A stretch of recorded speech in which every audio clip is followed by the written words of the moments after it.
malam 5 kali. Umat Nabi Musa berpuasa 1 hari 1 malam cuma 1 kali sholatnya. Sholat 1 kali, puasa 1 hari. Umat Islam sholat 5 hari, puasanya 30. Kita ambil intisarinya. Kenapa Allah mewajibkan kepada Bani Israel untuk berpuasa hari Asyura? Pasti ada sesuatunya di hari yang dimana Allah perintahkan puasa kepada manusia. Sebagaimana umat Islam diperintahkan puasa oleh Allah Subhanahu wa Ta'ala di bulan Ramadan, itu mensinyalir bahwa Ramadan adalah bulan yang paling mulia. Ternyata terbukti bulan Ramadan adalah bulan yang paling mulia. Peperangan Rasulullah dimenangkan Badar itu jatuh pada bulan Ramadan. Bahkan Iran diserang Amerika di tengah-tengah Ramadan, dan ternyata perangnya menang sekarang. Amerika negara besar nomor 1 di dunia kalah sama negara kecil Iran. Nah, begitu juga dengan hari Asyura. Kenapa Allah perintahkan umat Nabi Musa yang bernama Bani Israel puasa hari Asyura? Ternyata hari Asyura itu ada kemuliaan, banyak kemuliaan. Apa kemuliaannya? Nanti kita jelaskan. Kapan hari Asyura itu terjadi? Wahuwa yaumul asyiru minal Muharram. Hari Asyura adalah hari tanggal ke-10 dari bulan Muharram.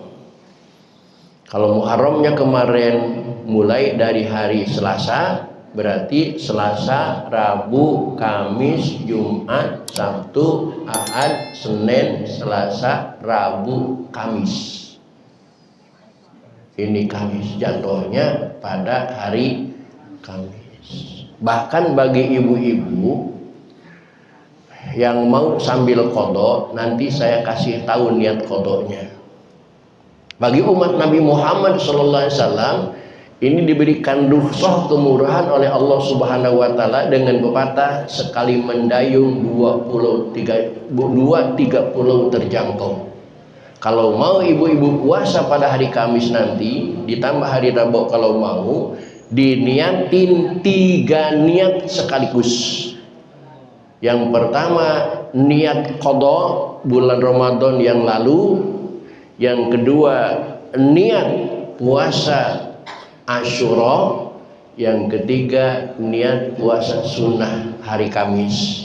Sekali puasa itu pahalanya 3-tiganya dapat.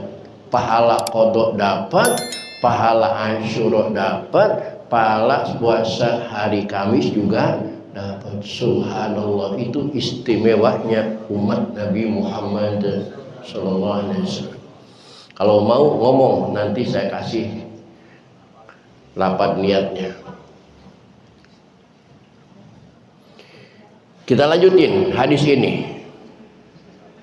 Maka kata Rasulullah SAW, pasumuhu, maka puasalah kalian pada hari Asyura. Dan juga wawasi'u ala iyalikum fi, dan bahagiakan keluarga kita pada hari itu. Dan kita alhamdulillah setiap tahun di Muharram Baru tidak cuma membahagiakan keluarga, tapi juga kita senantiasa terus menerus membahagiakan anak-anak yatim yang ada di Al-Munawwarah. Alhamdulillah, insyaallah mungkin tanggal 10 ini juga kita adakan santunan anak yatim piatu. Ini dalam rangka melaksanakan hadis ini. Dengan melaksanakan hadis ini, mudah-mudahan kita diakui sebagai umatnya Nabi Muhammad SAW. Di rumah tangga bahagiakan keluarga. Sajikan menu makan yang istimewa. Kalau biasanya makan tahu tempe, hari itu ganti pakai daging onta. Maksudnya oncom dan tahu. Kalau biasanya ikan asin, hari itu ya usahakan daging ayam. Ayamnya mahal Ustaz sekarang, BBM naik, gara-gara BBM naik ayam mahal. Nggak apa-apa, walaupun dagingnya mahal, cekernya. Kok cekernya? Nggak apa-apa, cekernya juga yang penting ceker. Ayam juga. Enak tuh ceker ayam. Padahal nggak pernah pakai sepatu, ayam kemana-mana nggak pernah pakai sepatu itu. Nah, jaminannya menarik, Bu. Fa innahu man wasa'a ala iyalihi wa ahli min malihi. Sesungguhnya orang yang membahagiakan keluarganya pada hari itu, maka jaminannya kata Rasulullah, wasa'a fihi lahu alaihi sa'ilan sanatah, maka tahun itu dia akan diberikan kebahagiaan oleh Allah Subhanahu wa taala. Amin. Allahumma Allah. Kita berusaha membahagiakan keluarga, karena membahagiakan keluarga juga termasuk sedekah. Memberikan uang kepada istri juga termasuk sedekah. Memberikan uang kepada anak juga termasuk sedekah. Namun kata Rasulullah SAW dalam hadis yang terakhir, la in baqaitu ila qabilin la asummanat tasi'ah, yang artinya andai aku hidup sampai tahun depan, niscaya aku akan berpuasa pada tanggal 9 Muharram at-Tasu'ah. Kenapa demikian? Inilah upaya Rasulullah untuk membedakan antara umat Nabi Musa yang Yahudi, Bani Israel, dengan umat Nabi Muhammad yang beragama Islam. Umat Yahudi, Bani Israel, puasanya cuma 1 hari tanggal 10. Oleh karena itu, kalau kita puasa hanya 1 hari tanggal 10, berarti tasyabuh. Ada kemiripan, ada persamaan antara kita dengan Bani Israel. Maka Rasulullah berjanji, la asummanatasi'a, aku akan berpuasa mulai tanggal 9. Dengan demikian ada perbedaan antara Yahudi dan kita, ada perbedaan antara Bani Israel dan umat Islam. Kalau Bani Israel puasanya cuma 1 hari, umat Islam puasanya 2 hari. Jadi kalau ngambil dari tanggal 9-nya, berarti dari mulai hari Rabu dan Kamis, 2 hari. Yang mau puasa silakan dilihat di layar, mau dipoto silakan. Nggak apa-apa. Ya, nanti saya share ke siapa ibu-ibu. Lafaz niat puasa Tasu'a setiap miring Asyura. Kalau ibu mau laksanakan hari Rabu, berarti Tasu'a tanggal 9, maka kalimatnya nawaitu sauma ghadin min yaumi Tasu'a sunnatan lillahi ta'ala. Jadi Asyuranya lewat, kena Asyura setiap piring dari Tasu'a. Lagi, yuk kita baca bareng-bareng aja ya. Bismillahirrahmanirrahim. Nawaitu sauma ghadin min yaumi Tasu'a sunnatan lillahi ta'ala. Niat saya berpuasa besok dari hari Tasu'a, sunnah karena Allah Ta'ala. Itu kalau tanggal 9 tahun ini berarti jatuh pada hari Rabu. Besoknya intinya niat lagi puasa Asyura. Maka kalimatnya, yuk kita bareng. Bismillahirrahmanirrahim. Nawaitu shauma ghadin min yaumi Asyura sunnatan lillahi ta'ala. Niat saya berpuasa besok dari hari Asyura, sunnah karena Allah Ta'ala. itu niatnya. Atau besok mau puasa Senin silahkan, cuman belum Tasu'a, belum Asyura, tetapi puasa Muharram. Nawaitu shoma ghadin min syahril Muharram sunnatan lillahi ta'ala, yang artinya sejak saya puasa besok dari bulan Muharram karena Allah Ta'ala. Ketika istri saya puasa di hari pertama, hari Selasa, ngajak saya bilang, ntar gua ntar aja yang puasa, namanya lu aja yang puasa. Saya kalau puasa ruwet, bukanya maghribnya di rumah orang, di tempat orang, jadi nggak enak gitu ngeribetin orang. Nah, 12 amalan ibadah Asyura. Sampai di Jawa itu Asyura itu jadi hari mitos. Jawa Tengah, Jawa mandiin keris. Yang punya keris, semua keris dimandiin. Padahal orangnya nggak mandi-mandi itu. Yang penting kerisnya aja dimandiin. Di sini sebenarnya nggak ada mandiin keris, sebenarnya nggak ada. Lihat 12 amalan Asyura. Yang pertama berkeramas. Berkeramas itu manusia, kitanya yang mandi. Itu sunnahnya. Kemudian yang kedua puasa sunnah. Tadi dijelasin Asyura atau Tasu'a. Yang ketiga bersedekah. Nah, kita akan rencanakan nanti biasa santunan yatim piatu. Kemudian silaturahim. Nah, dalam santunan yatim piatu juga ada silaturahim, bertemu dengan kita. Kemudian sholat qadha. Nah, bagi bapak-bapak yang merasa masih pernah ketinggalan sholat qadha pada bulan Muharram ini, kesempatannya bagus. Kemudian motong kuku. Selanjutnya besuk orang sakit. Kemudian ziarah kepada alim. Bagi ibu-ibu memakai sifat sunnah bulan Muharram. Kemudian yang selanjutnya menyenangkan keluarga, tadi hadisnya. Senangkan keluarga pada hari itu. Usap kepala anak yatim. Cuman jangan diusap doang, diusap lama-lama lecet anaknya. Maksudnya isyarat usap itu dan sambil disantuni. Yang selanjutnya membaca surat Al-Ikhlas sebanyak-banyaknya, tanpa ada batasan, sebanyaknya. Bismillahirrahmanirrahim. Qulhuwallahu ahad, Allahu samad. Lam yalid wa lam yulad wa lam yakul lahu kufuwan ahad. Bismillahirrahmanirrahim. Qulhuwallahu ahad, Allahu samad. Lam yalid wa lam yulad. Biar banyak, silahkan diwasol kalau di luar sholat. Bismillahirrahmanirrahim. Qulhuwallahu ahad, Allahu samad. Lam yalid wa lam yulad wa lam yakul lahu kufuwan ahad.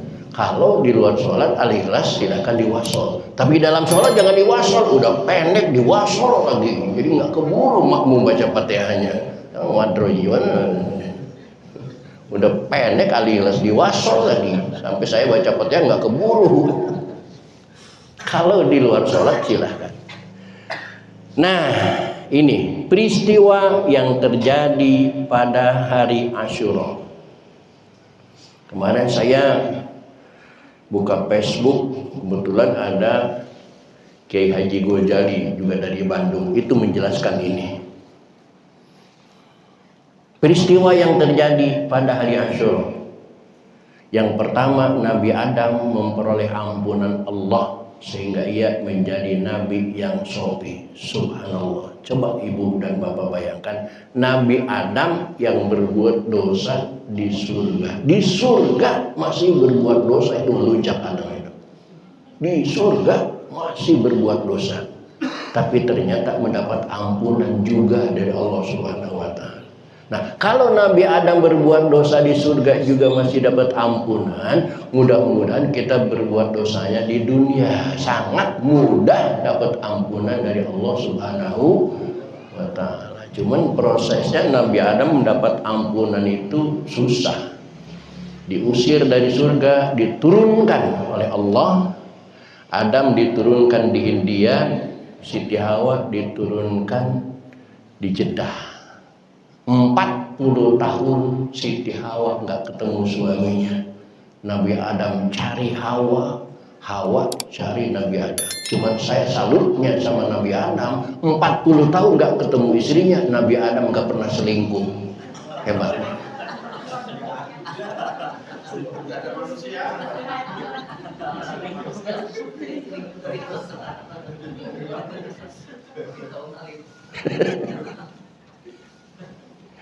Nah, bertemu Nabi Adam di Jabal Rahmah yang sering kita nulis nama di situ, itu pada tanggal 10 bulan Muharram bertemu. Yang kedua, Nabi Idris diangkat oleh Allah Subhanahu wa taala ke tempat yang tinggi serta mulia di dalam surga, itu juga pada tanggal 10 bulan Muharram. Satu-satunya manusia, satu-satunya nabi, satu-satunya rasul yang masuk surga tanpa lewat proses kematian adalah Nabi Idris alaihissalam. Karena semua manusia yang masuk surga itu harus melewati kematian. Al-mautu babun, mati itu adalah pintu. Wan nasu dakhilun fi, semua manusia harus melewati pintu kematian kalau mau menuju ke alam surga. Sampai Nabi Muhammad SAW juga wafat. Nabi Idris enggak, karena Nabi Idris CS dengan malaikat Azrail. Azrail CS. Mantap. Idris. Ini sebenarnya ngakalin juga, Nabi Idris ngakalin. Suatu saat Azrail nemuin Idris. Idris, CS, main yuk. Dan Idris kemana mainnya? Kancol, nggak nyampe. Nggak main kancol. Mainnya kemana? Kalau kamu ngajak main saya pengen main ke surga. Main ke surga. Kirain mungkin Azrail mainnya kemana? Ke Mekah, ke Madinah. Enggak, pengennya ke surga. Enggak mungkin ke surga, tapi harus ke neraka dulu. Oke lah, ke neraka. Dibawalah Idris sama Azrail main ke neraka. Baru buka pintunya, Idris sudah ngambek. Oh enggak, sini balik lagi. Nah, setelah balik neraka, yuk kita ke surga. Ayo ke surga. Sampai di surga tiduran Idris. Enak kali ya, AC-nya enak.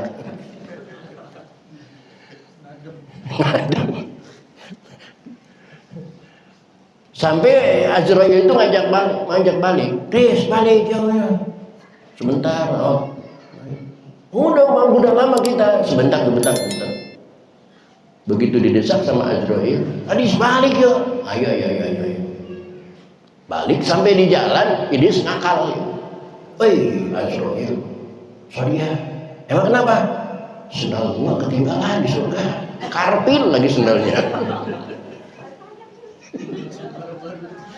Yang udah nanti bisa cari aja ke Muara Baru karpil mah. Enggak, ini istimewa karpilnya.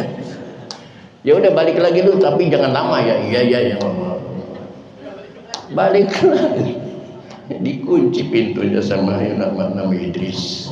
Azrail, Idris kata manusia, enggak, gua pulang ke dunia enggak lagi. Kenapa? Neraka udah tahu, surga sudah menikmati. Daripada gua pulang ke dunia lagi, mendingan gua selamanya di surga. Sampai sekarang di surga. Makanya kalau ibu ziarah ke Mekah, ke Madinah, semua kuburan Nabi ada. Nabi Yakub di mana, Nabi Adam di mana, Nabi Idris nggak ada kuburannya, karena memang nggak dikubur. Hebat. Kemudian Nabi Nuh mendaratkan perahunya setelah lama berada di atas banjir bandang, itu pun tanggal 10 bulan Muharram. Maka diabadikan oleh bangsa Indonesia ini, tanggal 10 bulan Muharram itu biasanya diadakan bubur suro. Karena hari itu Nabi Nuh kehabisan bahan makanan, kehabisan perlengkapan, kehabisan semuanya makanan, sampai sisa-sisa makanan, kacang-kacangnya, jagung-jagungnya, beras, gandum dan sebagainya dikumpulkan menjadi satu di bubur. Maka sampai sekarang terkenal bubur suro. Maka bubur suro di kita kan campur, ada kacang, ada jagung, ada beras, kadang-kadang roti ikut juga masuk bubur. Cuman di Muara Baru kayaknya belum melihat bubur suro ya. Bu, coba bikin besok bubur suro tanggal 10 sambil santunan yatim piatu, Bu. Iya, disebutnya bubur suro. Yang keempat, Nabi Ibrahim diselamatkan oleh Allah Subhanahu wa taala dari panasnya api yang membakarnya. Subhanallah. Nabi Ibrahim itu dibakar oleh Raja Namrus. Karena setiap ada orang soleh, pasti di situ ada orang jahat. Setiap ada nabi, pasti ada penentangnya. Ibrahim ditentang oleh Namrus, Musa ditentang oleh Fir'aun, Harun ditentang oleh Qarun, Nabi Muhammad ditentang oleh Abu Jahal. Setiap nabi pasti ada lawannya.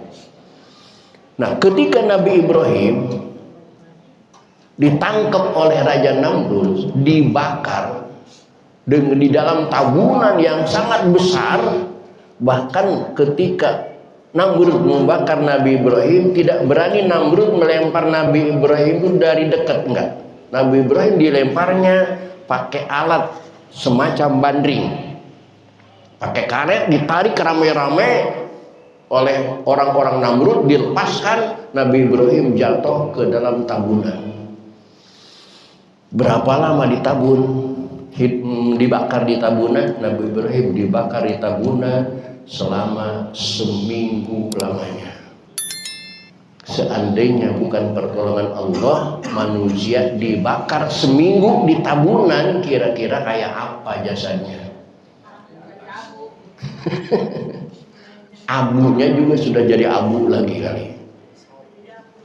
Di pemakaman itu yang orang-orang yang dibakar itu mayatnya berapa jam itu sampai jadi abu? Cuman per jam doang kan hitungnya. Itu sudah berubah menjadi abu. Nabi Ibrahim seminggu mati apinya, setelah seminggu, coba bayangkan itu sampai seminggu segede apa itu kayu bakarnya, sebanyak apa. Begitu mati Nabi apinya, Nabi Ibrahim bangun dari abu-abu tersebut. Nabi Ibrahim jangankan hangus, merasa panas pun tidak. Padahal ayat yang dibaca oleh Nabi Ibrahim pendek ayatnya, yaitu ya narukuni bardan wasalaman ala Ibrahim, yang artinya wahai api, sejuklah engkau untuk Ibrahim. Sejuk api, sejuk api. Ayatnya itu ya narukuni bardan wasalaman ala Ibrahim. Kalau bapak-bapak ibu-ibu nggak percaya, ulang dari sini baca ayat itu. Siram bensin, baca ayat itu. Insya Allah gosong.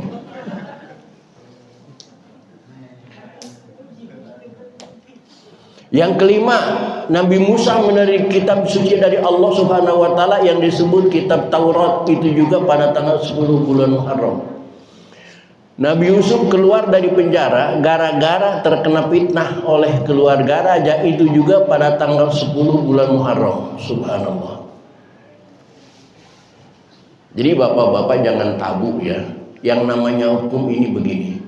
Ketika Nabi Yusuf difitnah oleh istri raja yang namanya Siti Zulaikha, wanita cantik saat itu, padahal saksinya bocah yang belum bisa bicara. Ada 4 bocah yang belum bicara, tapi mendadak tiba-tiba jadi pembicara, jadi saksi. Kata bocah di dalam Al-Quran disebut kana qamisu qudda min qubulin fasadaqat wa huwa minal kadhibin.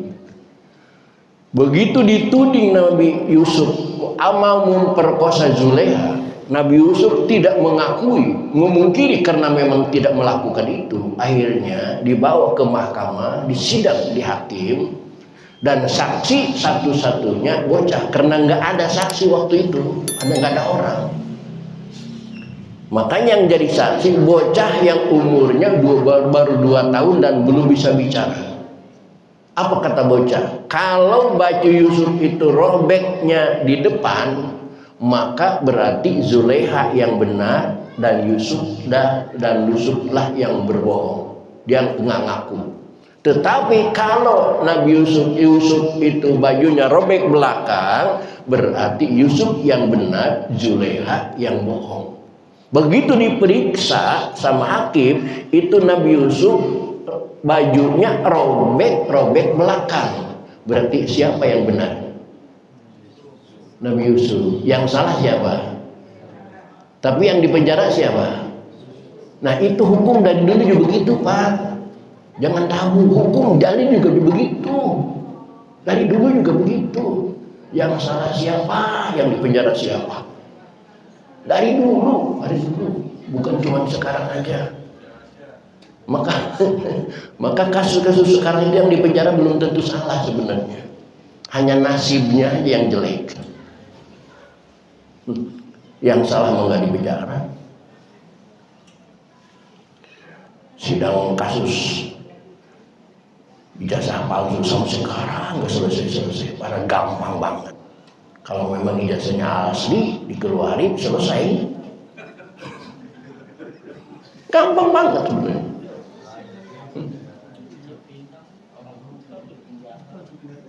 Biasa orang MA aja kan begitu diangkat-angkat palsu. Kata orang MA, ijazah saya asli. Mana aslinya? Ini ijazah saya aslinya. Selesai, 1 kali sidang selesai. Ini nggak asli, nggak dikeluarkan. Ini udah saya Joko Santoso. Tidak ada maksudnya.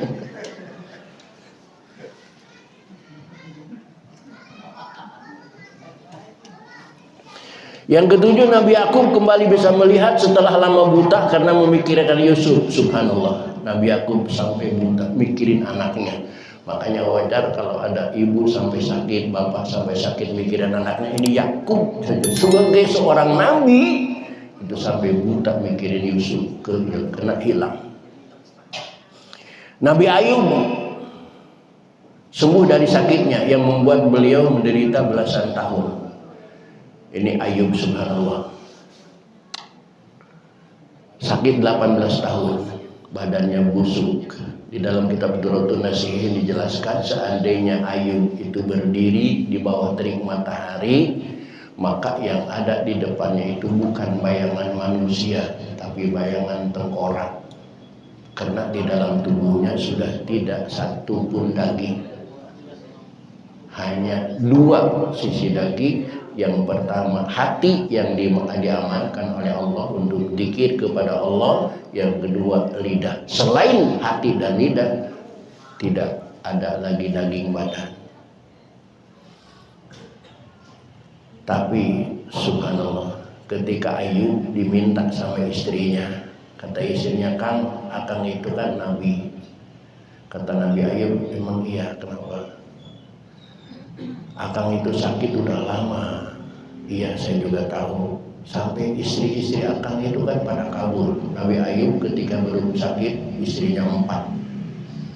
Sakit 18 tahun, yang 3 istrinya meninggalkan Nabi Ayub. Mudah-mudahan bapak jangan sakit ya, nanti ditinggalkan juga. Sampai tinggal 1 istrinya. Makannya Allah, perjuangan istri Nabi ya. Istri Nabi itu sampai Ayub nggak bisa apa-apa. Padahal Ayub tadinya orang kaya, kebunnya di mana-mana, ternaknya banyak, dibakar sama iblis. Ceritanya panjang. Sampai untuk makan aja istrinya menggunting rambutnya dijual untuk makan. Karena istrinya Nabi Ayub yang sedih itu rambutnya bagus dan panjang, dijual laku. Sampai menjual rambutnya 18 tahun. Kata Ayub, iya nih, kalau Akang minta sembuh, mungkin oleh Allah dikasih sembuh. Kenapa nggak minta sembuh, kata istrinya. Kata Nabi Ayub, saya malu sama Allah. Kok malu? Kenapa malu? Saya sakit baru 18 tahun, sedangkan kemarin saya sehat lebih dari 18 tahun. Ini baru 18 tahun, saya malu sama Allah, nggak mau minta sembuh lah. Sakit baru 18 tahun nggak minta sembuh. Kalau kita sakit baru 18 tahun gimana ceritanya?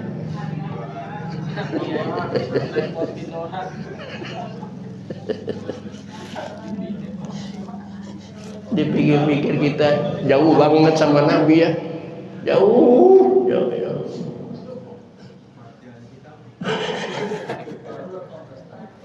18 tahun.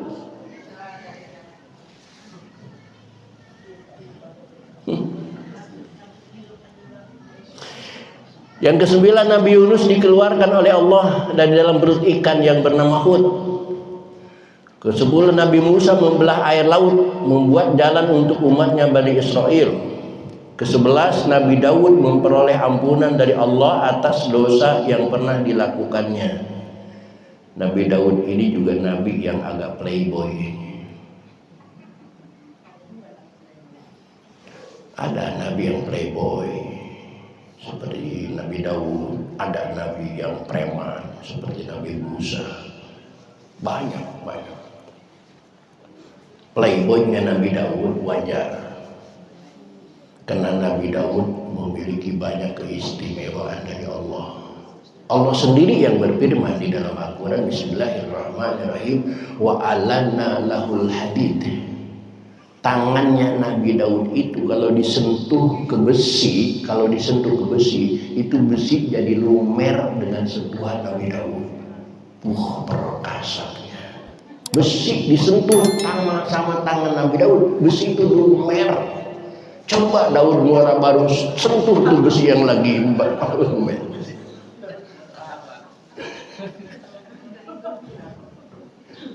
Gantengnya Nabi Daud memang ganteng, walaupun tidak seganteng Nabi Yusuf, tapi Nabi Daud termasuk nabi yang ganteng.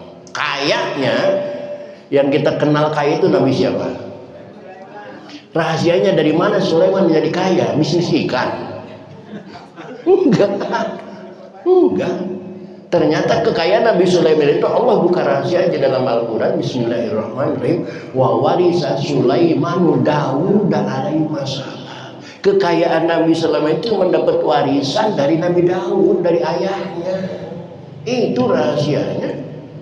Enggak bisnis ikan, enggak bisnis marlin, enggak. Warisan. Jadi yang kaya sebenarnya Daud. Daud udah gagah, tangannya penuh berbesi, udah ganteng, udah kaya, suaranya merdu, sampai kiamat tidak ada suara yang semerdu Nabi Daud. Di dalam kitab dijelaskan merdunya suara Nabi Daud, seandainya ada sungai yang sedang mengalir, ada hujan yang turun dari langit ke bumi, ada kelaras jatuh dari atas ke bawah, di pertengahan mendengar suara Nabi Daud itu berhenti semuanya. Aliran air membeku, saking indahnya suara Nabi Daud. Ya wajar wanita-wanita terkiwir-kiwir sama Nabi Daud. Ya wajar. Berapa istrinya? Walau tis'atu wa tis'una najah. Allah yang menjelaskan dalam Al-Quran, Nabi Daud itu punya istri 99 wanita cantik semua. Tapi dasar sifat playboynya nggak cukup. Pada suatu hari Nabi Daud lihat umatnya turun ke bawah. Kalau presiden turun ke bawah dikawal. Pada suatu dusun Nabi Daud dipertemukan dengan seekor merpati yang berwarna, bulunya warna emas. Kata Nabi Daud, ini merpati istimewa banget, bulunya berwarna emas. Dideketin merpati mau ditangkap, loncat lari. Dideketin lagi, loncat lari, tapi nggak jauh, maka disebut sampai sekarang jinak merpati. Itu dari zaman Nabi Daud itu. Ternyata dikejar-kejar, Nabi Daud itu dibawa sama merpati sampai ke tempat pemandian umum. Pas di situ ada orang mandi, wanita cantik. Wow. Karena memang wanita kalau lagi mandi itu kelihatannya beda ya. Beda. Makanya wajar kalau di kali itu banyak yang ngintip mandi. Beda. Diikutin sama Nabi Daud itu dari pemandian umum, diikutin itu perempuan yang habis mandi sampai ke rumahnya. Sampai ke rumahnya masuk, Nabi Daud ketok pintunya. Tok tok tok tok. Tok tok tok. Assalamualaikum. Assalamualaikum. Waalaikumsalam. Pas dibuka pintunya, ternyata seorang laki-laki gagah perkasa. Nabi Daud bingung. Gimana gua ini? Bapak, mohon maaf, wanita yang habis mandi itu kayaknya pulangnya ke rumah ini. Apa kata lelaki? Iya, emang rumahnya ini dan dia istri saya dan saya suami dia. Mampus. Seandainya Kang Iman begitu gimana ceritanya? Apa mundur? Balikan. Apa yang dilakukan Nabi Daud? Gagah. Nabi Daud gagah. Wah, kebetulan kalau bapak, kalau sampean sebagai suaminya, kebetulan saya punya permintaan. Apa? Ceraikan istri sampean sekarang juga untuk saya kawin. Mantap.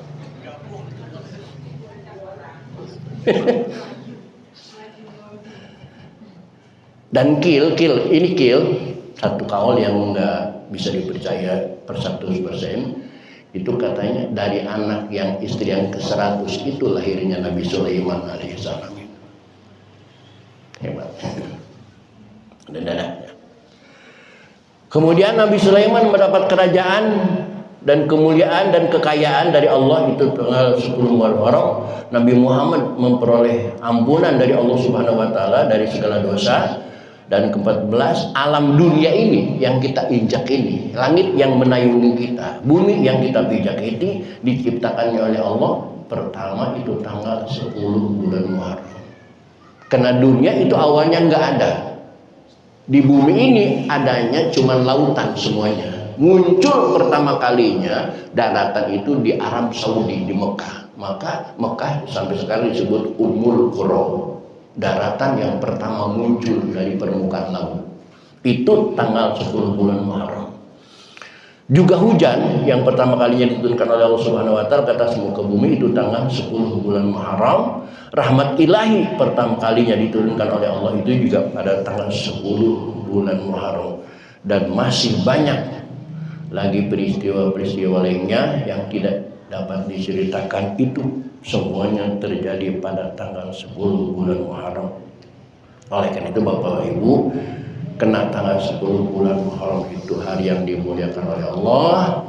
Mari kita azam, mari kita niatkan untuk berpuasa ibadah kepada Allah Subhanahu wa taala. Dan tahun ini tahun Hijriah, perjuangan Nabi Muhammad, ya Allah.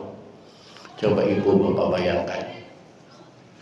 Perjuangan Nabi Muhammad hijrah dari Mekah ke Madinah, meninggalkan kampung halaman, meninggalkan saudara, meninggalkan harta dan kekayaan, meninggalkan semuanya, berangkat ke Madinah, hidup dari nol lagi. Kira-kira kalau kita diperintahkan hijrah semacam itu, kira-kira bisa apa enggak? Tinggalkan muara baru, kita pindah ke kampung yang baru tanpa membawa apapun, sanggup enggak? Mulai hidup dari nol lagi, sanggup enggak? Nabi Muhammad menyanggupi itu. Jaraknya dari Mekah ke Madinah kurang lebih dari sini ke Surabaya hijrahnya kurang lebih 500 km. Nabi Muhammad lakukan itu. Nabi Muhammad nuntut kepada kita, nggak usah lakukan hijrah fisik semacam itu. Berat, meninggalkan kampung halaman, meninggalkan keluarga, meninggalkan harta kekayaan. Yang penting kata Nabi Muhammad, hijrah bil fikri, hijrah bil hal. Siapa hajar itu? Man hajara ila ma amarallah tinggalkan perbuatan-perbuatan yang dilarang oleh Allah, hijrah kepada perbuatan yang diperintahkan oleh Allah Subhanahu wa taala. Hadirin kaum muslimin rahimakumullah, mestinya kita lebih memuliakan Hijriah daripada Masehi. Karena Masehi itu ternyata saya browsing dari internet, nama-nama bulan Masehi itu diambil dari nama dewa dewi Mesir kuno yang dianggap mereka sebagai Tuhan. Januari diambil dari nama dewa Romawi yang bernama Janus, yang melambang pintu dan gerbang serta awal dan akhir. Maret diambil dari nama dewa Romawi yang bernama Mars. Mai yang diambil dari nama dewi yang bernama Maia, putri Atlas dan ibu dari Hermes. Juni diambil dari nama dewa Romawi yang bernama Juno, yang dianggap mereka bisa melindungi pernikahan dan kesejahteraan wanita. Juli diambil dari dan menghormati kaisar Romawi yang bernama Julius Kaisar. Agustus diambil dan untuk menghormati kaisar Romawi yang bernama Agustus Kaisar. Jadi kalau kita menghafalkan nama-nama bulan Januari sampai Desember, berarti kita menghafalkan nama-nama dewa dan dewi. Tapi anehnya umat Islam lebih hafal nama-nama bulan Masehi daripada nama-nama bulan Hijriah. Kalau Hijriah nggak tahu, kalau Masehi jangankan ibunya, saya tanya anaknya juga hafal semua. Tapi kalau Hijriah saya ragu, nggak usah tanya anaknya, ibunya aja bisa menjawabnya. Bapak, tahu nggak nama-nama bulan Hijriah? Bulan yang pertama apa? Yang kedua? Yang ketiga, yang keempat, yang kelima, yang keenam, yang ketujuh, yang kedelapan, yang kesembilan, yang kesepuluh, yang kesebelas, yang kedua-belas. Coba bapak-bapak aja, bapak, ibu-ibu jangan ngomong, ibu-ibu jangan, bapak-bapak aja. Pak, bulan pertama bulan apa? Yang kedua Safar, yang ketiga, yang keempat, yang kelima, yang keenam, yang ketujuh, yang kedelapan, yang kesembilan,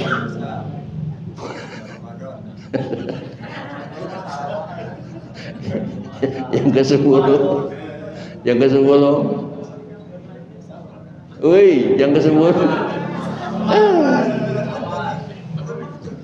Muharram, Safar, Rabiul Awal, Rabiul Akhir, Jumadil Ula, Jumadil Tsani, Rajab, Syaban,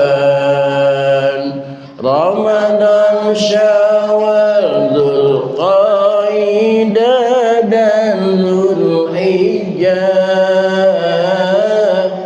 Itulah nama-nama bulan tahun Hijriah. Itulah nama-nama bulan tahun Hijriah. Lagi Muharram,